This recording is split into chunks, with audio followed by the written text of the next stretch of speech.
आज हम स्टार्ट करते हैं बीएससी सेकंड सेमेस्टर की यूनिट 3 को, काइनेटिक थ्योरी ऑफ गैसेस। तो इसमें हम सबसे पहले आपको बताएंगे कि परफेक्ट गैस और आइडियल गैस क्या है। तो जैसे आपको पता है कि gas which strictly obey the gas laws Boyle और Charles law at all temperature and pressure remaining as a gas is known as perfect और आइडियल गैस। तो बेटा आपसे एक नंबर में ये क्वेश्चन पूछा जा सकता है कि परफेक्ट गैस और आइडियल गैस किसे कहते हैं। अब परफेक्ट गैस और आइडियल गैस के लिए क्या कंडीशन होनी चाहिए कि molecule of ideal gas do not exert force of attraction on one another.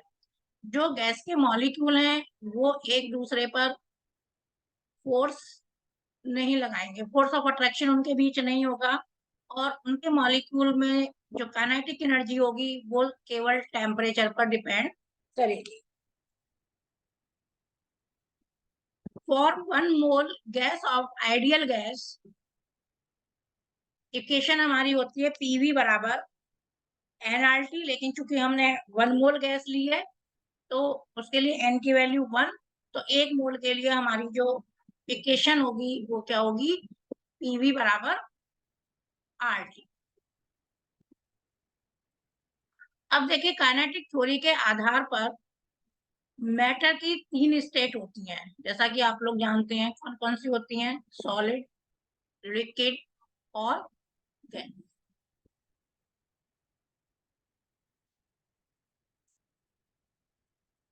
Solid क्या है? सॉलिड सॉलिड में जो मॉलिक्यूल होते हैं वो बहुत पास पास होते हैं। हम कह सकते हैं कैसे होते हैं, डेंसली पैक्ड होते हैं, और उनके बीच में बहुत ज्यादा फोर्स ऑफ अट्रैक्शन होता है। तो इस कारण से जो सॉलिड है उनका एक निश्चित शेप और वॉल्यूम होता है ना। आपने एग्जांपल देखे होंगे सॉलिड के, जैसे बर्फ है। सेकंड है लिक्विड। इसमें जो मॉलिक्यूल होते हैं लिक्विड में ये कैसे होते हैं, सॉलिड के सापेक्ष दूर दूर होते हैं, और इनमें जो कोहेसिव फोर्स होता है अट्रैक्शन का वो सॉलिड की अपेक्षा कम होता है। इस कारण से जो लिक्विड है उनका डिफाइनाइट वॉल्यूम होता है बट नॉट शेप। आपने देखा होगा कि हम अगर लिक्विड को जिस बर्तन में रखते हैं वो उसी आकार को ग्रहण कर लेते हैं। ठीक है। तीसरी स्टेट होती है गैस। गैस के जो मॉलिक्यूल होते हैं वो बहुत दूर दूर होते हैं, तो दूर दूर होने के कारण उनके बीच में जो कोहेसिव फोर्स ऑफ अट्रैक्शन होता है वो ऑलमोस्ट नेग्लिजिबली स्मॉल होता है। तो गैस का ना तो शेप होती है और न वॉल्यूम, उसका अपना कोई ना तो वॉल्यूम होता है और ना शेप होता है। आपने देखा होगा कि अगर हम जैसे कहीं कमरे में इत्र की शीशी को खोल दें तो क्या होगा कि सारे में गैस के मॉलिक्यूल बिखर जाते हैं। अब आता है kinetic theory of gas. Kinetic theory of gas क्या है?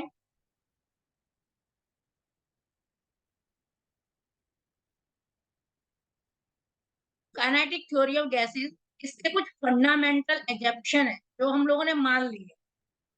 ठीक है। पहला क्या है कि जितनी भी गैस होती है वो छोटे छोटे पार्टिकल से मिलकर बनी होती हैं, जिनको हम मॉलिक्यूल्स कहते हैं।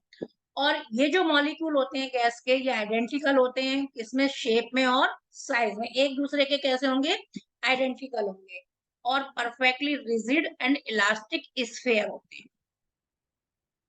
ये molecules continuously moving in all direction with all possible velocity. जैसे हमने किसी बर्तन में अगर कोई गैस रख दी, ये जो मॉलिक्यूल होते हैं लगातार पॉसिबल वेलोसिटी के साथ हर डायरेक्शन में मूव करते रहते हैं। ड्यूरिंग ड्यूरिंग द मोशन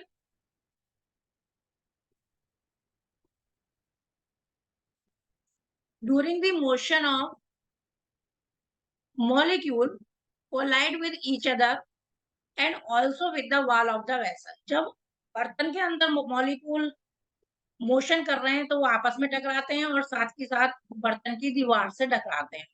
तो उससे क्या होगा कि टकराने से there is a change in direction and magnitude of their velocity in each collision. ये जो कॉलिजन है वो कैसे होंगे? परफेक्टली इलास्टिक, क्योंकि हमने कैसे स्फीयर माने? Elastic sphere. और इलास्टिक होने की वजह से no force of attraction and repulsion between the molecule. तो इसका मतलब जो उनके बीच में एनर्जी होगी वो टोटली कैसी होगी? काइनेटिक होगी। टोटली कैसी होगी? काइनेटिक होगी। और it depend on the it mean all energy of the gas is kinetic in the form. Kinetic form में होगी सारी की सारी energy. The molecule move in straight line with uniform velocity between any two collision. The distance between two collision is called free path of the molecule. दो लगातार अगर टक्कर होती है, between दो collision होते हैं, तो उसको हम free path of molecule कहते हैं. And it average, that is average distance traveled by a molecule between successive collision is called the mean free path. आपसे क्वेश्चन पूछा जा सकता है कि डिफाइन मीन फ्री पाथ। एक नंबर है, आपको पता होना चाहिए कि मीन फ्री पाथ क्या होता है। ठीक है, ये जो मीन फ्री पाथ है ये डिपेंड करता है टेम्परेचर और प्रेशर ऑफ द गैस। अब हम किसी भी गैस के प्रेशर को कैसे निकालेंगे? हम प्रेशर ऑफ द गैस किसकी वजह से होगा? Due to the heat recorded by the gas molecule per second per unit area. अब प्रेशर को निकालने के, इसका एक्सप्रेशन निकालने के लिए हम डेरिवेशन करेंगे। देखिए डेरिवेशन कैसे करेंगे? हमने ये एक क्यूब कंसीडर कर लिया, ठीक है, जिसकी लेंथ एस। ठीक, और इस क्यूब में जो नंबर ऑफ मॉलिक्यूल है गैस के वो हमने कितने लिए? एन। और हर गैस के मॉलिक्यूल का मास कितना है? एन। अब इस बर्तन में जो हमने गैस रखी है उसके जो मॉलिक्यूल हैं वो वेलोसिटी के साथ डिफरेंट डायरेक्शन में मूव कर रहे हैं। और हमने कहा कि सपोज मॉलिक्यूल की जो वेलोसिटी है वो v, और vx, vy and vz are the velocity in the direction of x y z axis. क्योंकि हमारा मॉलिक्यूल x डायरेक्शन में भी जा सकता है, y में भी जा सकता है और z में। तो हम कैसे लिख सकते हैं? v स्क्वायर बराबर vx square plus vy square plus z square. अब हमने इसमें कितने मॉलिक्यूल लिए? n molecule. अब हम कंसीडर करेंगे एक मॉलिक्यूल। पहले हम एक मॉलिक्यूल कंसीडर करेंगे। Consider one molecule moving in the direction of x with velocity vx। एक मॉलिक्यूल है x डायरेक्शन में vx वेलोसिटी से मूव कर, ठीक है। तो इसका मोमेंटम कितना होगा? मॉलिक्यूल का मास कितना है? m। vx वेलोसिटी से मूव कर रहा है किस डायरेक्शन में? x डायरेक्शन में। तो कोलिजन से पहले इसका मोमेंटम कितना होगा? mvx with face abc। अब चूंकि कॉलिजन हो रहा है हमारा, और ये जो कॉलिजन है वॉल्स के साथ वो कैसा है? Perfectly elastic. तो मॉलिक्यूल हमारा क्या होगा? किसी वेलोसिटी से वापस लौटेगा इस फेस की तरफ, ठीक है। तो कॉलिजन के बाद मोमेंटम कितना हो गया? mvx।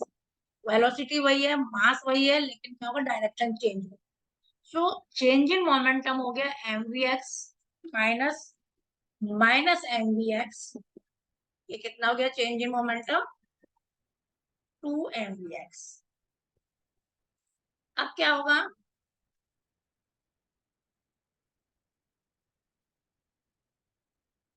ये मॉलिक्यूल इस दीवार इससे टकराया, इस फेस से, ठीक। फिर इस फेस से टकराया, है ना। और हमने क्या है? चेंज इन मोमेंटम निकाल लिया। उसके बाद क्या होगा कि ये परफेक्टली इलास्टिक है, तो यहाँ से टकरा के फिर इधर,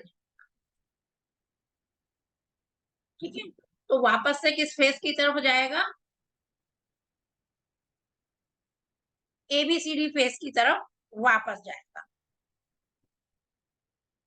तो after recoil the after recoil the molecule move toward opposite phase EFGH and collide with it. Here again it rebound and travel back to phase ABCD and travel distance 2L. भाई देखिए L डिस्टेंस हमने माना था, L ऐसे किया, total कितना distance हो गया, ऐसे गया और ऐसे 2L डिस्टेंस हो गया, ठीक है। तो time taken between two successive collision on ABCD is 2L upon VS। L ऐसे किया फिर ऐसे किया, दो लगातार टक्करों के बीच में जो हमारा टाइम कितना लगा, 2L upon VX, number of collision in 1 second VX upon 2L. Rate of change of momentum in one collision into number of collision per second. तो change of momentum in one collision में कितना है 2mvx और number of collision कितने आए vx upon 2l। तो देखिए ये 2 से 2 कैंसिल हो गया और ये हो गया mvx स्क्वायर अपॉन। अब देखिए न्यूटन का सेकंड लॉ ऑफ मोशन क्या है, आप लोग जानते हैं न्यूटन के 3 लॉ है, तो सेकंड लॉ ऑफ मोशन क्या है, जो फोर्स होता है वो क्या होता है, rate of change of moment. तो हमने सबसे पहले लिखा force exerted by the molecule on the wall ABCD, कितना हो गया Fx हो गया mvx स्क्वायर अपॉन L। अब ये तो हमने लिखा किसके द्वारा, एक मॉलिक्यूल के द्वारा, ठीक है। अब हमारे पास नंबर ऑफ मॉलिक्यूल कितने हैं m, तो due to all molecule Fx कितना हो जाएगा Fx1 Fx2 Fx3 plus Fxn। इसमें से m अपॉन एल कॉमन ले लिया, vx1 square v2 square vxn square, और इसको हम कैसे लिख सकते हैं m upon L summation i बराबर 1 से n vxi स्क्वायर, ठीक है। Pressure on wall ABCD, pressure कैसे निकालते हैं हम, फोर्स बटे एरिया। फोर्स कितना है Fx और एरिया कितना हो जाएगा L स्क्वायर, क्योंकि L उसकी लंबाई है, L चौड़ाई, तो ये आपका प्रेशर हो गया Px। Px हमने इसलिए लिखा कि x डायरेक्शन, ठीक है। तो x डायरेक्शन में हमने फोर्स लिखा, इसी तरीके से हम फोर्स लिख सकते हैं। अब हमारा मॉलिक्यूल है, x में भी जा सकता है, y में भी जा सकता है, z में भी जा सकता है, तो सिमिलरली हमने py और pz। Pressure exerted by the gas is same in all direction, सब में प्रेशर समान है, यानी px लेट, इसको हम मान लेते हैं कि px बराबर py बराबर pz p, तो टोटल प्रेशर कितना हो जाएगा px plus py plus pz 3p, और 3p बराबर हमने क्या रखा m अपॉन, मतलब तीनों को हमने ऐड कर दिया।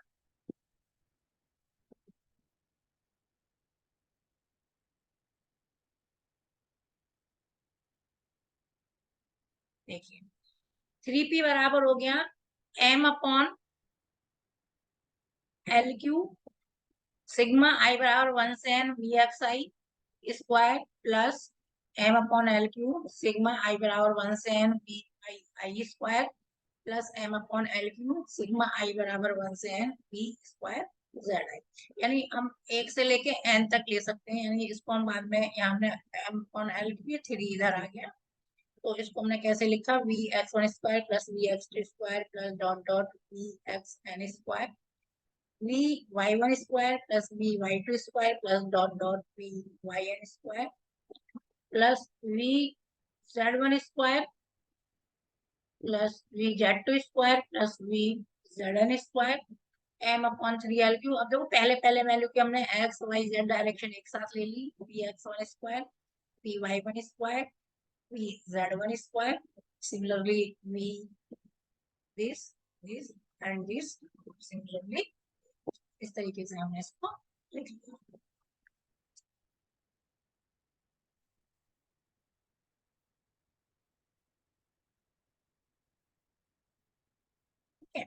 अब आगे देखो, इसको हम क्या लिख सकते हैं, पहला मॉलिक्यूल हो गया, इसके लिए हमने v1 स्क्वायर, दूसरे मॉलिक्यूल की वेलोसिटी v2, सिमिलरली तीसरे मॉलिक्यूल की वेलोसिटी होगी vn square.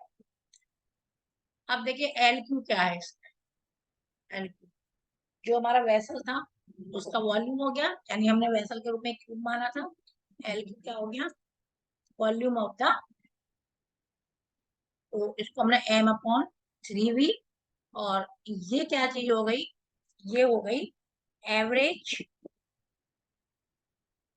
Mean square velocity of the molecule, यानी v1 square plus v2 square plus v3 plus dot dot vn square बटे n बराबर v square bar mean square velocity of the molecule.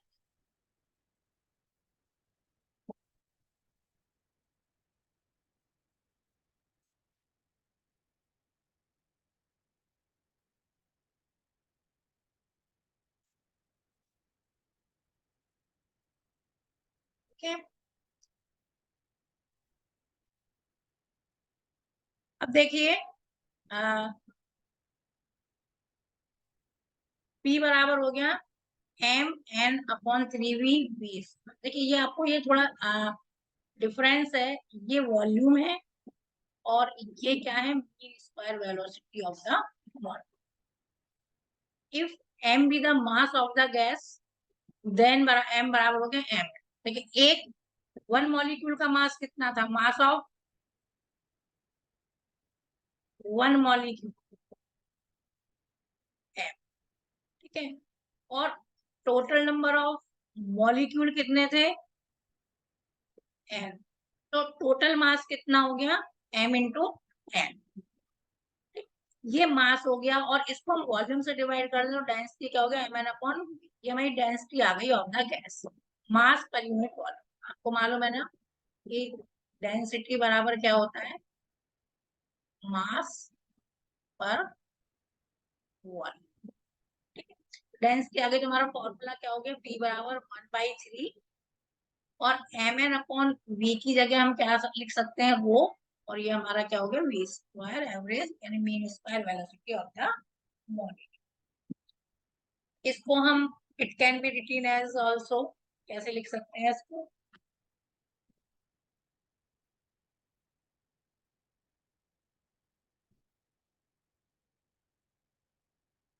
इसको हम कैसे लिख सकते हैं कि P,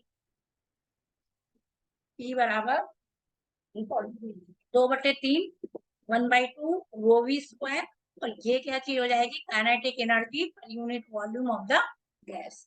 Hence the pressure of the gas is numerically equal to the 2/3 of the translation kinetic energy of the molecule per unit volume। तो आपका जो लॉन्ग क्वेश्चन होगा वो यही बनेगा कि prove that the pressure of the gas is numerically equal to 2/3 of the translation kinetic energy of the molecule per unit volume. और एक नंबर में ये पूछा जा सकता है कि आइडियल गैस क्या है, दूसरा आपसे पूछा जा सकता है कि mean free path, define mean free path. Thank you.